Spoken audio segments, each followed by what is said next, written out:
Okay, we'll continue to move on with Dr. Karen Sheffield Abdullah. Karen Sheffield Abdullah is an assistant professor at the University of North Carolina, Chapel Hill. Please welcome Dr. Sheffield Abdullah to moderate our next session. I have to switch out to put my readers on so I can introduce my friend and colleague, Dr. Jameta Barlow, who is a native of Charlottesville, Virginia, and a community health psychologist, as well as an assistant professor of writing in the George Washington University's writing program and women's leadership program. Her research utilizes decolonizing methodologies to disrupt cardiometabolic syndrome and structural policies adversely affecting Black girls and women's health, intergenerational trauma, and perinatal mental health. Dr. Barlow uses Black feminisms and womanism to theorize, implement, and evaluate methodologies, interventions, and policies for Black girls and women.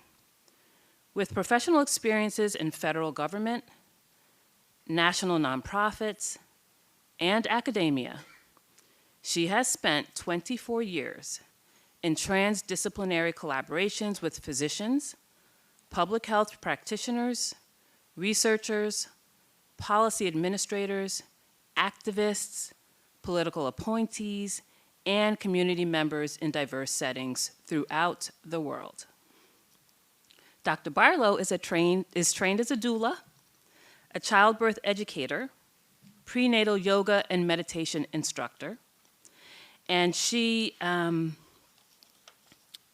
has written a book that she'll tell you more about, and that is entitled Writing Black Girls in Women's Health Science, Implications for Research Praxis.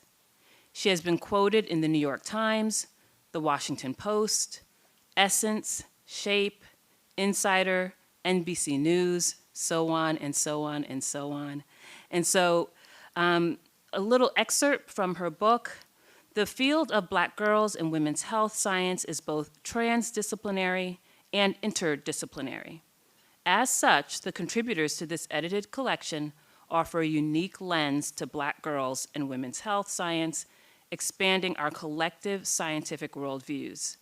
The contributing authors, including Dr. Barlow, draw upon their knowledge to formulate pathways and inform methodologies for doing research and praxis to address Black girls and women's health. It is my extreme pleasure to invite Dr. Barlow to the podium to give her presentation. Hello, everyone. Welcome, welcome, welcome. It is my true honor and privilege to be here with the Glenn Family Foundation. Just being with the family in the last 24 hours, they do great work, I knew, but I can see it. And it is such a privilege and honor to be here. Thank you to Dr. Sheffield Abdullah for that introduction. I do a lot, as you can see from the screen. I also want to mention that I created a QR code and a link right there at the bottom. So you can sit back, relax, take that link and the QR code. You have access to the slides. I even created a resource list for you. Move this a little bit closer. I wear many hats. Some people say, well, what is a community psychologist? Well, a community psychologist is someone who not just intervenes on the individual, but also intervenes on the community. So my perspective, my lens, my approach is that way. I have secondary appointments in women's studies as well as health policy and management. A lot of the work that I did as a former Fed interface at the health policy level. I am fascinated by answering the question, why? We had an amazing speaker just right before who, while you will see parallels throughout the day, I'm sure, my question keeps asking why. And let's get started. I wear many hats. You can see some of those. I do a lot of work with the Council on Black Health and the Black Women's Health Imperative. So today I'm going to do some acknowledgments. I'm going to talk about knowledge production and whose knowledges are the knowledges that we pay attention to. I want to talk about reframing trauma, and then I'll talk about intergenerational trauma. I call it a social determinant of our overall psychosocial mental health. And then strategies for optimal mental health and well-being. Because I am trained in so many mindfulness practices, too many to name, but meditation is one of them. I do hope, I won't do a meditation session with you right now. I do hope that you take a moment to breathe, to remember to breathe, to embody the space that we're in, and to take care of yourself, whatever that looks like. Listen to your body and take a moment. One of my favorite meditations is what I call 579. Whenever you feel a little anxious or just need to calm down, just breathe in for 5 seconds, hold for 7 seconds, and release for 9 seconds. So I always like to start with the breath, the same way I like to start with the word. So my introductions and my presentations reflect my personality. They're not the traditional scholarly presentation that you will see. I like to invoke the ancestors, the people who influenced me, the people who contributed to who I am. And it's embodied by the Sankofa bird looking to the past so we can work towards the future. And so that's what you see in the middle of the screen. My very first public health professor I'd like to invoke into this room, Dr. Bill Jenkins. If you're not familiar with his name, you have heard about him. He is the individual who used to work for the CDC and exposed the CDC for the work that they were doing at the study at Tuskegee. And he's the one that said, oh yeah, you need to go into public health. And then I'd like to bring in my dear friends, Kamina Davis and Tamika McDowell, who transitioned. Kamina reminded me to put community first always in Charlotte. And Tamika was my roommate in college and died of complications due to women's health. I'd also like to bring my grandfather. You see him right there at the bottom. He made the local news in Virginia, in Roanoke, Virginia, for voting for the first time at age 34. Age 34. This is important when I get into some of the whys of what we're seeing in terms of historical inequities. And so it wasn't that long ago, okay? And you could probably think of examples in your own family. I'd like to bring in, what you see at the bottom is me looking out at the point of no return in Ghana. I go to Ghana pretty frequently. And for a lot of reasons, I used to take students there. But the point of no return is where people went right before they got on the ships to come to the Americas. And my dad would always say, our mere presence is a testimony of how strong our people are. And I want us to remember that as we're talking about, you might hear words like resilience and what that means for health.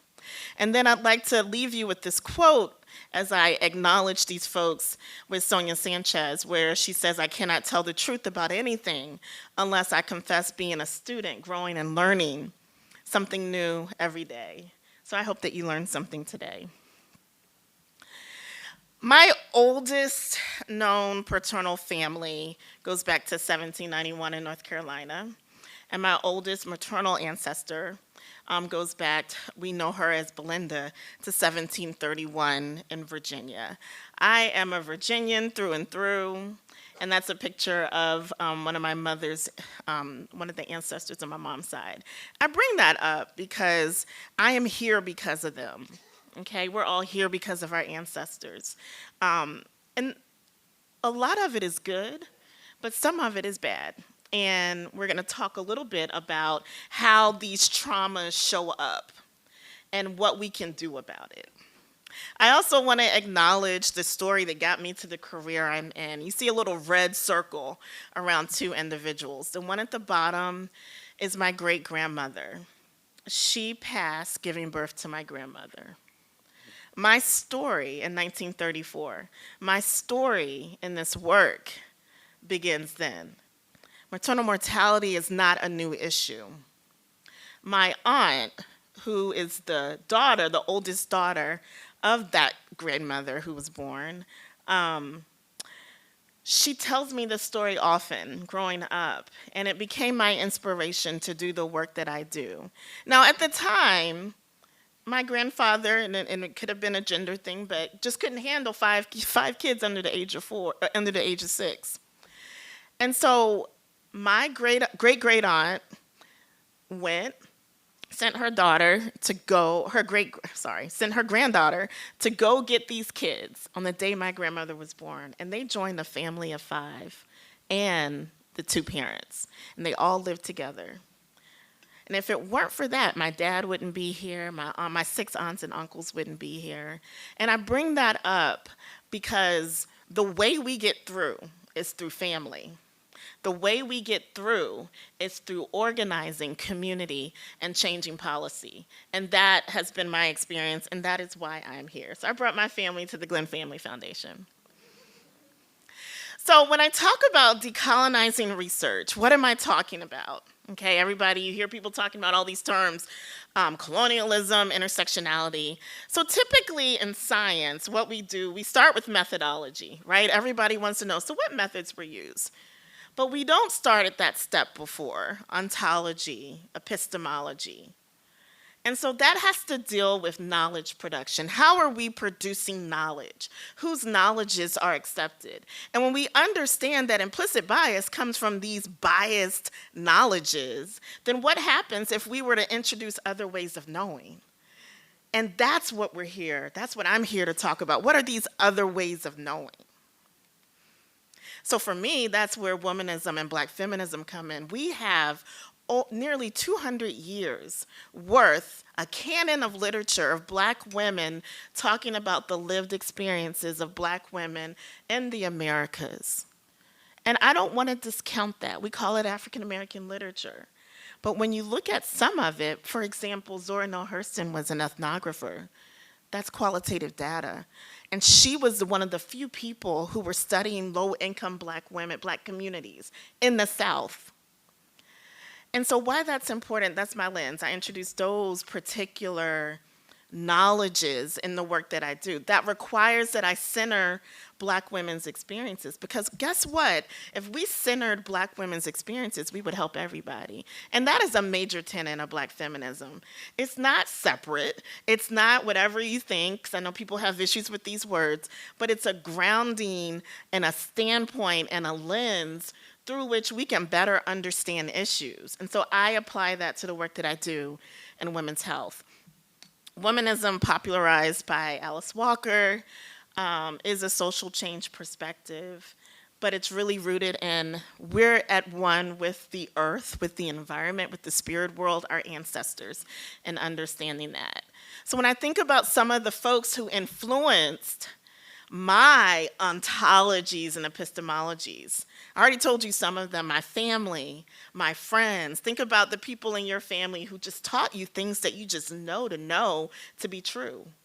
These are some of the scholars that I just know to be true, from Alice Walker to Angela Davis to Paula Giddings to Dr. Beverly Guy-Shiftal, Dr. Layli Mapayan. I lift all of them up in this space. And so I think about this moment that we're in, okay?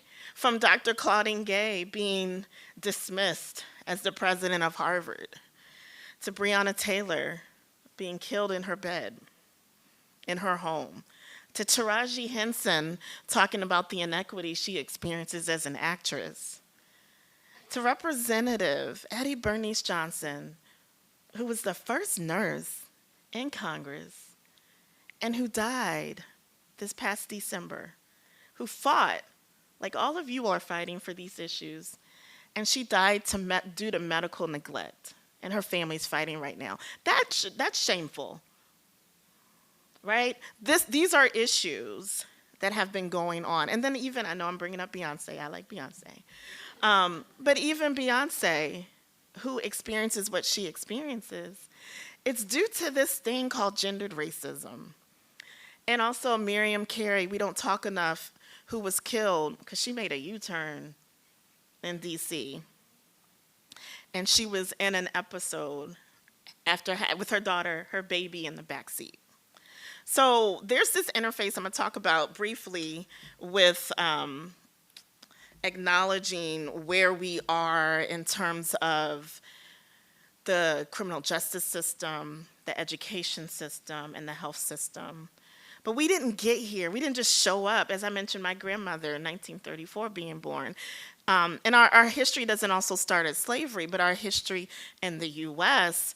of health inequities that have contributed to the current health status did start. So I love this timeline to kind of show you this. Again, that list, that resource list I had has all of these videos. This is a great video that was created that gives you more background. I'm just highlighting resources for you. I am a college professor, so first and foremost, I'm always going to be a scholar and show you resources. So I encourage you to look through them. This is another one that was created by the African American Policy Forum. It's very popular. You may have seen it, but really breaks down where these health inequities come, going back to that timeline I just showed you. This is one I created to, one, show that our history doesn't start in slavery, but also to highlight some of the major issues in Black history. And everything, we talk about doulas. I am a trained doula, and it is such a privilege. When I found out there was a statistic that Black women are more likely to birth alone than any other group, and that broke my heart. And it broke my heart because I think that is the most vulnerable space you can be in. And so that's part of why I became a doula. But I also have to mention that birth workers are not new. And the Shepherd, and I'll talk about it later, the 1921 Shepherd-Towner Act is what really ameliorated what we called Southern granny midwives. Southern granny midwives were also herbalists. They were the people who took care of our communities. You probably have people in your family still ushering and doing that work.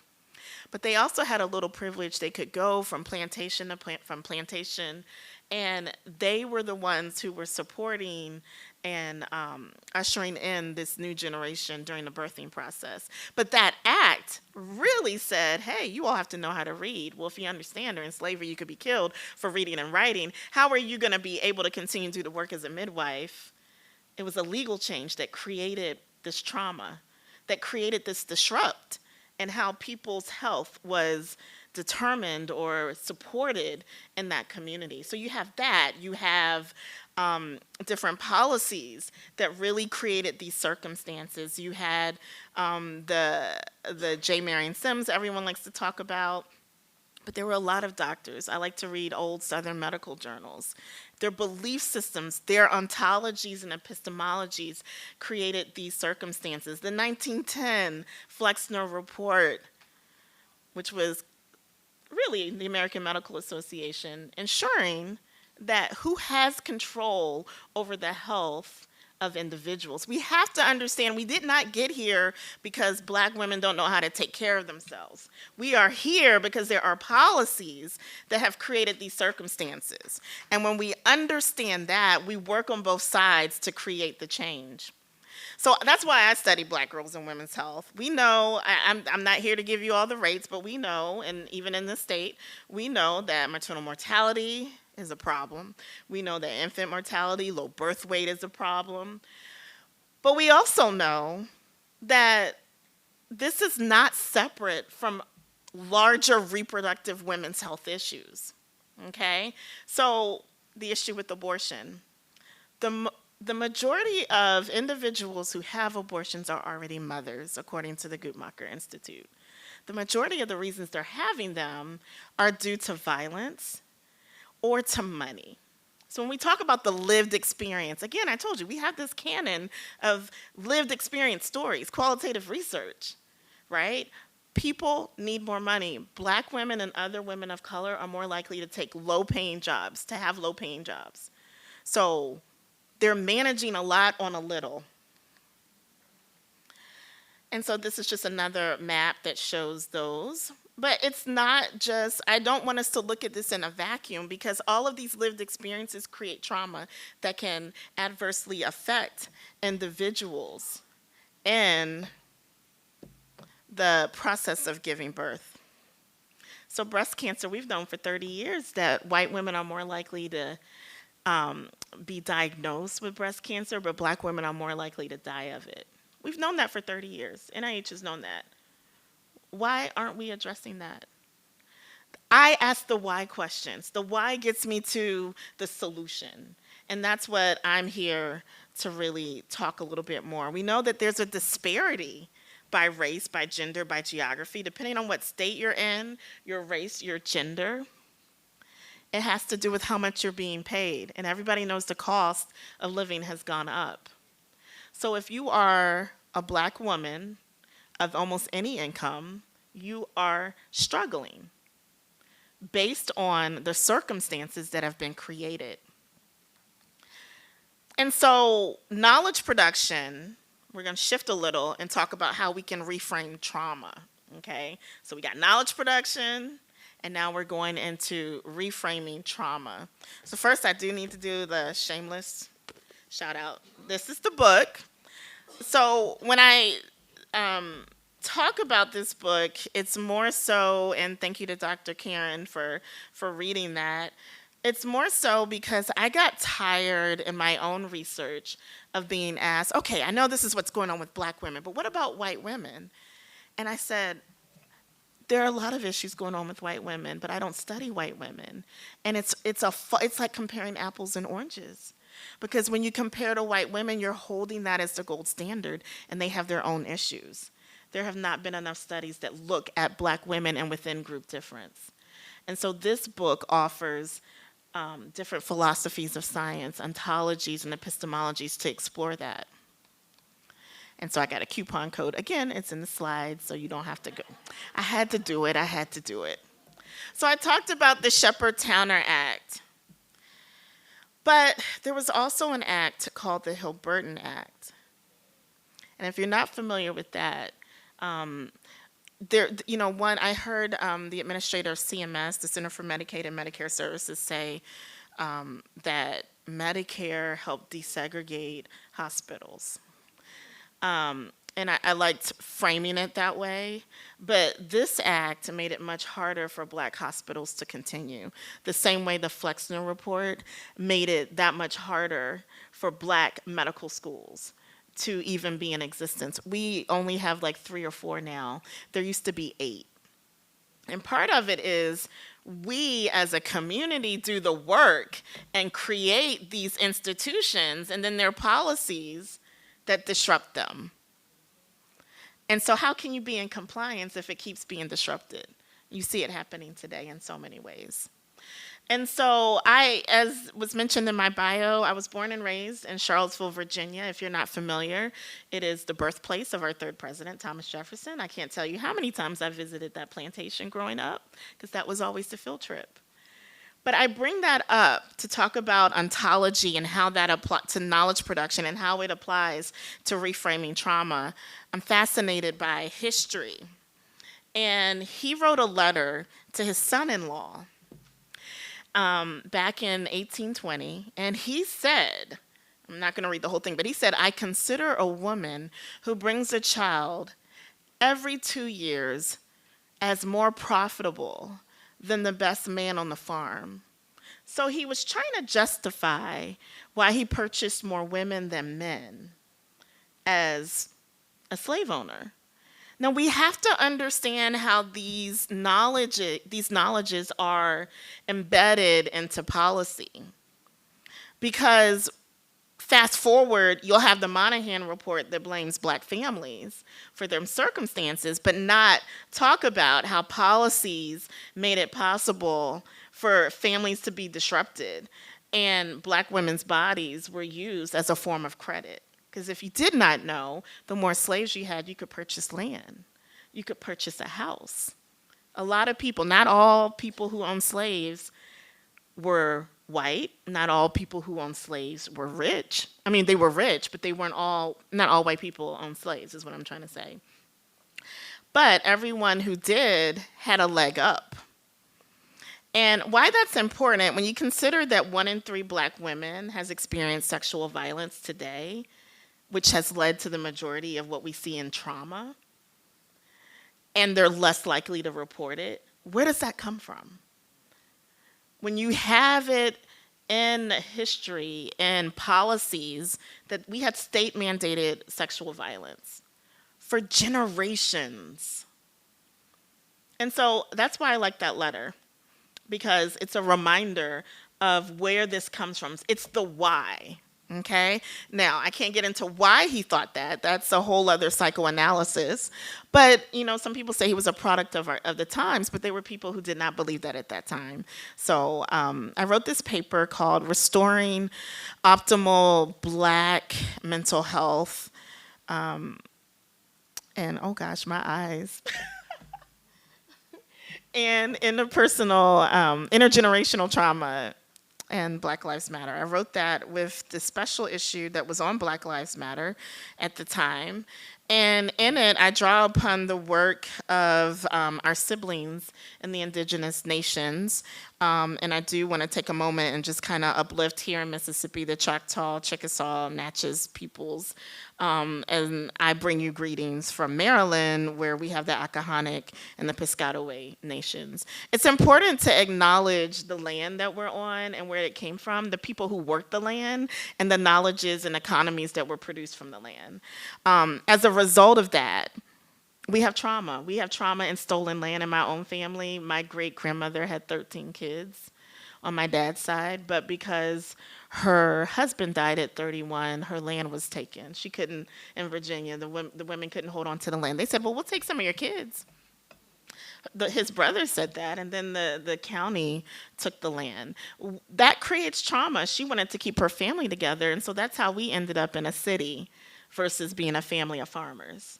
So when you understand, my story is no different than probably some of your family stories, but when you understand this connection to the land, the ability to be able to provide for yourself in a time when you couldn't, and then that being disrupted, that creates trauma. And we hand that trauma down, whether it's behavioral or whether it's actual trauma that we're perpetuating. And so here I have definitions of trauma, and when I look at intergenerational trauma, I look at it within this context of how are Black women living, how are Black girls living, because what it's doing is contributing to current health status that we see amongst all of them. Another good resource that is probably one of the best educations I received about the history of the United States came from this book. It's an Indigenous Peoples History of the U.S. I highly recommend it if you want to understand different states, how they came to be, but also the relationship between the roots of trauma and the connection to the land and talking about settler colonialism. And then you have this term intersectionality.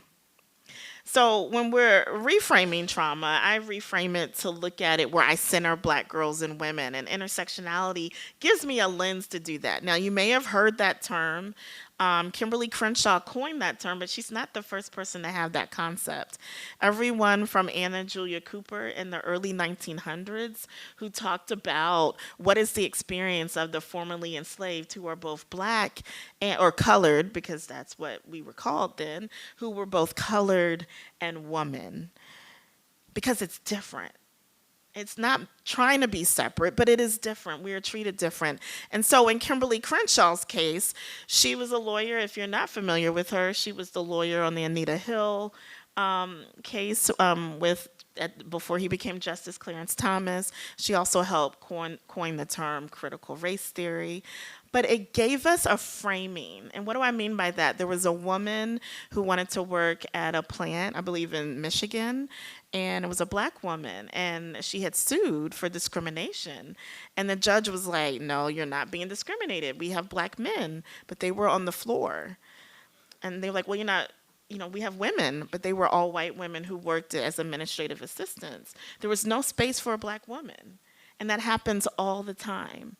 And if we don't have the language to talk about it, then there is no problem. So when we wonder why it's 30 years, we don't know anything about breast cancer, or not know anything, we're not doing enough to address this disparity, or we wonder why Black women still experience sexual violence, leading to trauma and mental health issues that often are a major source, perinatal, and not being able to address those emotions, this is a problem. So intersectionality gives us some framing for that. And this is some background on that. It's a really great paper that talks about and asks questions. Who is being studied when you're looking at literature, helping you really think through the literature. And so Audre Lorde years ago said the master's tools will never dismantle the master's house. We have to use different tools. I became a psychologist because they're known to be methodologists, because I want to disrupt the system. I love black people. I can't tell you how much I love black people. But the system, as is not working for us. But we can make it, because I've seen it in my family. We came from not having anything to buying land in the late 1800s and starting the first schools for the formerly enslaved. Now, you can't, like, that's power in a time when black people were being lynched. And so Lisa Boleg here wrote this paper to talk about, these are lessons for every health equity researcher of color. And she talks about how to use intersectionality, how we have to use different ways of knowing, different ontologies and epistemologies. And so this is a quote that I had in that New York Times article, but I bring it up because whenever things happen to black people, we don't give space for that. Any other group can have a crisis, and we have to be considerate and supportive. But when George Floyd was killed, he was not the first black person to be killed, but it really shocked the world because we were in a pandemic. But people were still expected. I heard it. I was doing a lot of workshops. People were still expected to show up and be at 100% without managing the trauma. And we see that post-pandemic. I knew this was going to happen. People are traumatized. People are out here. Youth are having a hard time. I've had the most students institutionalized ever in my career in the last 4 years. People are having a hard time because we don't do enough to manage our emotions or teach people how to do that, how to manage trauma. And if you are in your most vulnerable state and you're not making enough money and you're being hit with gendered racism over and over, it's this legacy. In 1855, Celia was someone who had been raped by her owner and had a baby. And he tried to rape her again, and she killed him. Well, the law then in Missouri was, hey, that was self-defense. But she wasn't viewed as a woman. And that is black women's experiences over and over. So when we're talking about these issues affecting black girls and women, but we have to talk about how we're erased from the guidelines, the clinical guidelines often. Our situations aren't even considered. The age, I have 4 aunts who had breast cancer and they were all died. They were all, well, 3 of them, it happened under the age of 40. Based on the guidelines, they never would have been seen if they didn't know to look. We need to do something different. These are more good resources. Again, I'm just sharing. Feel free, I love having just a library of resources of people who really can speak to some of these other issues tangential to this topic. Dr. Felita Jackson, when I was in college at Spelman College in Atlanta, she's also a Spelman alum. She just called upon all of us students to do some of her research for her, and she's well known for her work in around infant mortality. And it's one of my favorite quotes from her about the stressors. And I do a lot of public writing and wrote for Healthline talking about the trauma that pregnant black women experience. So if you look at black girls and women have these lived experiences from before they're even born. I used to work at Duke Hospital. With Duke, they have a research center associated with the hospital, and there was a woman who was the former head of the neonatal center, and she said, we don't have to worry about black babies, especially black boys. They're resilient. And I did this. I was like, what do you mean by that? She's like, oh, well, we don't have to worry about them. They're going to be okay. Our attention, we focus on the other babies. And I was just like, so even coming into the world earlier, we're not even supported. To hear someone who was the director of that unit say that. So that's what ontologies and epistemologies are. Just because you may have seen that doesn't mean you provide differential treatment. And so you heard about weathering. I won't spend a lot of time on that, but that is part of the process. That is part of, you see a visual, cute cartoon of the telomeres. We have biological evidence of institutionalized gendered racism. So when people tell you it's not real, no, we have biological evidence of it. These are stressors that are literally killing black women. We're living a shorter lifespan. But it's how we look at people. There was a study, a report out of Georgetown that said all of these things. People think that black girls need less nurturing, less protection, etc. We also know that recently there's been a rise in death by suicide. And it's mostly black girls, young black girls, not just adolescents. And when you consider the makeup of black communities and having these issues, these topics are even more pronounced. But again, we had supports in our communities, but they were disrupted. And now doulas are being reintroduced, which I fully support. But without that history and that context, it makes it seem like that's the solution when it's a part of reparations. So between 1991 and 2017, suicide attempts by black youth increased by 182%, and even more so. And I, being me, I just go and contact the CDC to get more data to see where is this happening. It's mostly in the South. But when we think about mental health and how we're living, that interface, we're more likely to, when I say we, black girls, black women, well, in this case, black girls, are more likely to interface with the carceral system, as well as education based on behavior, based on expectations. Okay, we're not moving. I'm going to keep going, but it's not moving. So I know with the next slide, to connect this to what's happening, this is not a new issue. When you look at, there were ads that people took out when they had missing family members during slavery. They started looking for them. So it helps to explain, thank you, why we have, along with our indigenous siblings, the highest rate of missing and murdered black girls and women. And so if you can, it's not going to the next one. I'm so sorry. If you can go to the next slide, please. I don't know why it stopped. That's an example of the ads. This is not new, but this is trauma. And particularly in the South, you can talk to families and they'll tell you that, oh yeah, my great uncle, we don't know what happened to him. That's trauma. What happens when you know that you don't have any faith in a criminal justice system? My cousin is the first black chief of police in a county in Virginia, and some of the stories I hear, he doesn't even trust the people that he works with because of some of these histories. There, it's working. So COVID brought a lot of this up because we were sitting at home trying to manage these things, okay? So I spent a lot of time thinking we're gonna transition now into optimal mental health. What does it mean to be a free black woman? I like to start with, this is the life that we should have. I want to have healthy babies, healthy black communities, strong, resilient, etc. But what does it mean to be a free black woman? Because some people say, oh, well, you're free. But I could tell you stories and stories of experiences I've had. And so, like I said, I write a lot about the urgency of why we need to protect black girls and women. Some other strategies to consider. Oh, one thing I do want to say, even our legal code, the Virginia slave codes at the time, it talked about who could be a mother and what the mother was. The fact that we still look at race based on the race of a mother due to these Virginia slave codes that really permeated through the colonies and were embedded in our current social policies. My aunt is a retired guidance counselor, and she said even the way they were taught, they look at the race of the mother.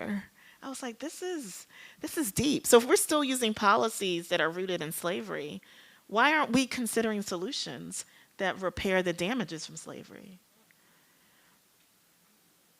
And so this is just another slide to show you the connections to sexual violence and the experiences that girls and women are having. These are all symptoms of trauma. I'm not going to read them all. A lot of us experienced that during the pandemic when everything shut down. So imagine experiencing this all the time in addition to that. We're carrying a lot. And so Toni Cade Bambara writes, are you sure you really want to be healed? We talk about healing communities, but do we really want to? Because a lot of people are okay. They're like, well, it was okay for my mom and my grandmom.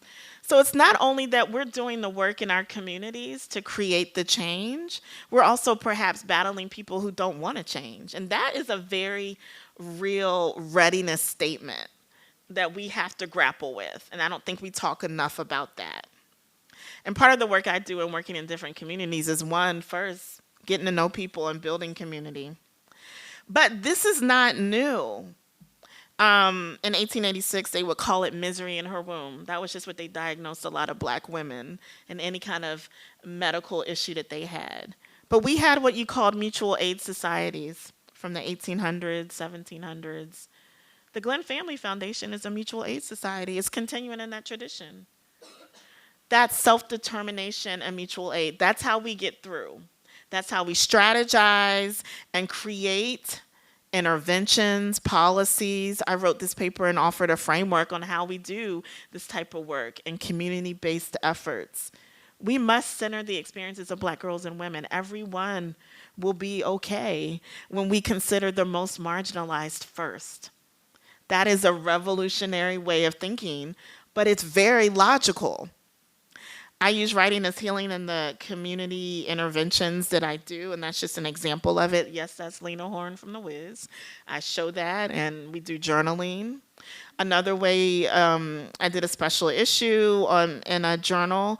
There's a dance in Martinique called Belay. That's one way that they heal in terms of emotions. The whole community comes together, and they release emotions. That's ritual. So when we're talking about solutions, what are rituals in your families that we still continue or that you still continue?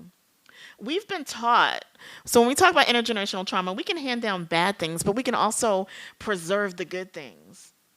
That's ritual, that's dance. Another colleague of mine, she's a therapist, but she's also a hairdresser. And any black woman that goes to get her hair done knows that that is a spiritual experience. Okay? And she talks about it. Those two are my favorite articles in the special issue. She gives this great history. It's why my grandmother and my mother say, you can't just let anybody touch your hair. Okay? There's a look, amen in here, right?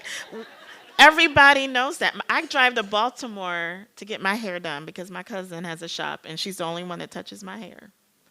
Because of that. But it's also, she uses that time to check in on people, emotions. In African, indigenous, and Chinese medicines, they believe that you don't have a disease. You have an unmanaged or unearthed or unresolved emotion. And if you address the emotion, you heal the person.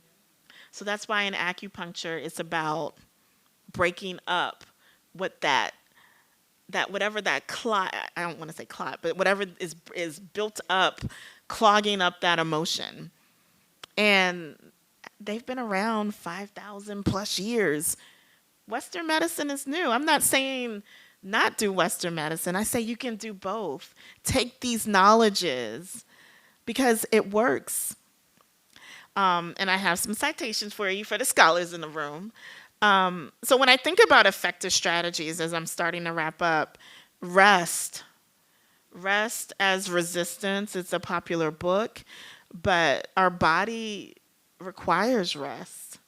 Rest is not just watching TV, but rest is what are those things that bring you joy. But protest and disruption can be an effective strategy. Interventions, I mentioned psychotherapy and other rituals, indigenous practices. Rites of passages programs are really great for youth.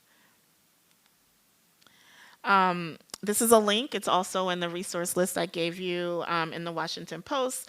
We did a very short video talking about how we manage racial trauma. It's relevant for gendered trauma. And then the last few slides are about cultivating joy. Because I tell people I study trauma, but the opposite of trauma is joy. So I really study joy. I really study black joy, black girl joy. And I want to show you James Baldwin, Lorraine Hansberry, Audre Lorde, Maya Angelou in ways that you don't normally see them. Dr. King, Sammy Davis, Malcolm X, laughing, smiling. I want that to be your barometer. If our goal was to make sure we had joyful, happy, loving, supported black girls and women, Let that be our guiding factor. Rosa Parks practicing yoga, right? So we don't let racism be a distraction, because we know that racism is a distraction. And I'm not saying let it be a distraction, but let us understand the why. Because too often we're blaming these women for circumstances they did not have control over. Instead, let's engage in these practices that cultivate joy. And these are just more restorative practices to show you. Lastly, self-care is no longer just self-care, it needs to be policy. But also self-care is not going to eliminate oppression. It's going to take a lot of us working together to do that work. I have to shout out the Black Health Bill of Rights and the work that they're doing. And then that is my thank you. I think we're opening it up for questions. Thank you, everyone.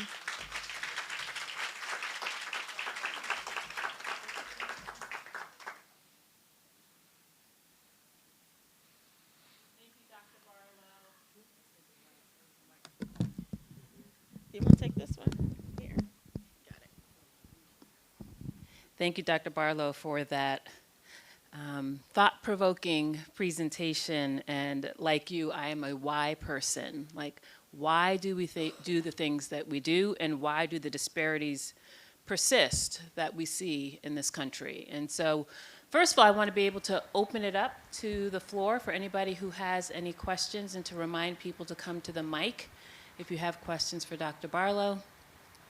But I have questions for you. So one of the things that I was thinking about as you were talking, how do we really center Black women's lived experiences in real, tangible ways in intervention, solutions, programs?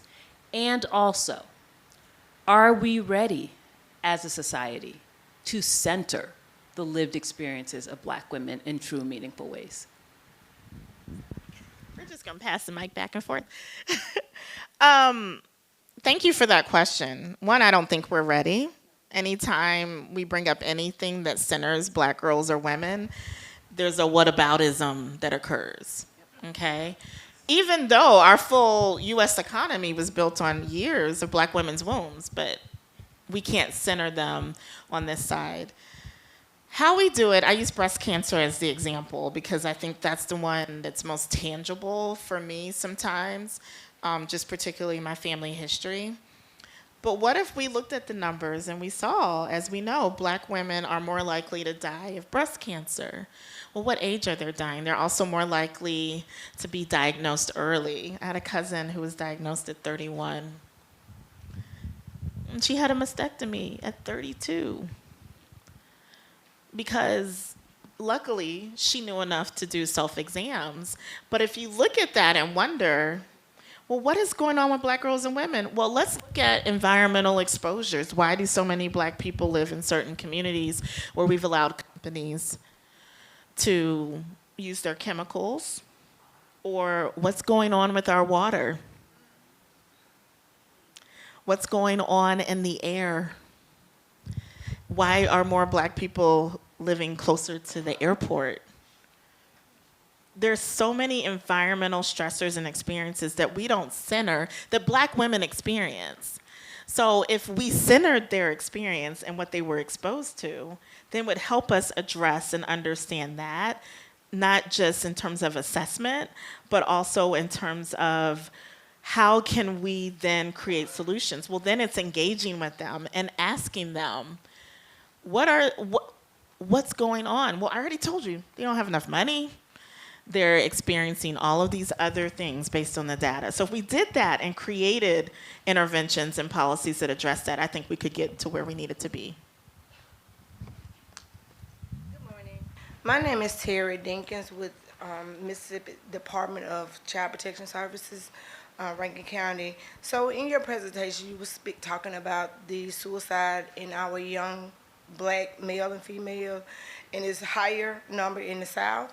So what can we do to maybe educate, or do you know the reason for the last, I think, 2001 to 2017, the increase of suicide? What can we do, or what are we doing about it? So there are multiple reasons. There's not just one solution. I want to thank you for your question because to me, I feel across all age groups right now, mental health is just the biggest issue and it affects everything that we do. One, people need to feel community. They need to feel support. And I'm not just saying they need to be told that they're loved every day, but we know for a lot of youth, they don't have anything to do. If you eliminate all of the programs in the schools, if they don't have a job to go to, if they're on their phone and are only talking to people via social media, we have to create more programming, more supports for people. And we did that. We did that in the 80s. We had a similar problem in the 80s, particularly in a lot of the major cities like DC and Baltimore. They had programming for youth. And so now you're getting workforce skills. You're feeling like you're a part of something.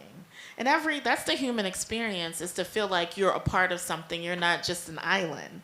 And I think once we do that and provide that, that helps to support some of the aspects of community that's missing for an individual.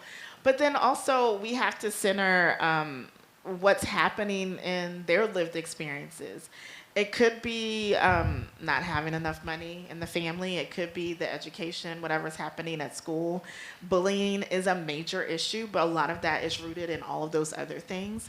So it's at a family, at a neighborhood, community level, knowing the young people. There's an increase in violence everywhere. Well, there's an overall decrease, but there's an increase anecdotally in violence that people are experiencing, and part of it is youth not having anything to do, and that aspect of social media. So I think it's centering what's going on with them. It's talking to them and engaging them, asking them what they need, and responding to it. But on a policy level, it's also making sure that our programs are fully supported. We have some programs where there's just not enough people to continue them. I hope that helps. Do we have time for another question? Yeah? Yes, okay. So, there's somebody, okay, yes, please. We just had a request on this side, if you could put your PowerPoint QR code back on the screen. Thank you, Jay. Other questions? Okay, so one of the questions that I had for you is just bringing it back to the maternal infant health space and thinking about for mothers who may be feeling overwhelmed or unsure of where to turn for support. What advice would you have for them for navigating the complexities of trauma, mental health, and motherhood? And so, yeah, I know I didn't explicitly talk about motherhood, and that was intentional because we need to prepare anyone who could potentially be a mother. And part of that is making sure that they have a lived experience that is happy, full of joy, and healthy. And when I look at how Black girls are treated in the education system, in some cases in their family, and the criminal justice system, if we don't address those interfaces, then what we're gonna see is these continued numbers. Those are traumas that show up. And so in terms of motherhood, it's also, I believe in intergenerational knowledges and conversations. We need more conversations about menopause. We need more conversations about menstruation. We're not, for a lot of historical reasons and cultural reasons, we don't spend enough time really talking about these normal biological things that happen to the female body.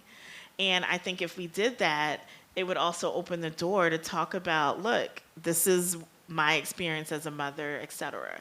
And so I think it's engaging in those conversations, and we do that by making it normal. And there's a reason why they didn't talk about it or couldn't. Maybe they didn't know themselves. And so I think we can change that conversation by engaging that way. Thank you, Dr. Barlow, for your presentation. I wanted to pose this to you. How do we get past the mantra in the Black community that I struggled, you can get through it too, especially facing mental health? Oh, I love that. Thank you. You know what I always say? I just said it this weekend to some friends. My family, like my ancestors struggled so I could rest. I rest. We need to normalize rest, right? Rest doesn't mean I don't work hard, but it means that I know that my body has limitations. While people talk about black girl, all this like Superwoman, schema, and all that. I love that. We are not Marvel Comics or DC Comics. I love them. I love all those movies, but we are not. And while I can support all the things, like we applaud Black women for moving beyond the historical atrocities and the legacies of slavery and its what it's rooted in, and we applaud them for overcoming that. Which, okay, that's great. But is it really? Because then we're not holding people accountable for things. And as a result, we're becoming superhuman and we're not superhuman. And when you're not viewed as human, you're treated like an animal, which is what they did and how our economy flourished. The more slaves you had, the more product you could produce. And when we became no longer profitable, we're a nuisance. And when you're a nuisance, you're ignored, you're erased. And so it's changing the narrative. I have my whole family saying, well, that's not part of my self-care plan. And we prioritize rest. It's being that person in the family to say, look, we need to take a break. Let's go for a walk. Let's go garden. Whatever it is you're doing, take a dance break. I'm good for a dance break, right? We need to rest, and rest can be fun, and that can also bring you together, getting to your point. How we can address mental health is knowing that we can have that balance. I hope that answered your question. Well, if no other questions, thank you, Dr. Barlow, for your presentation.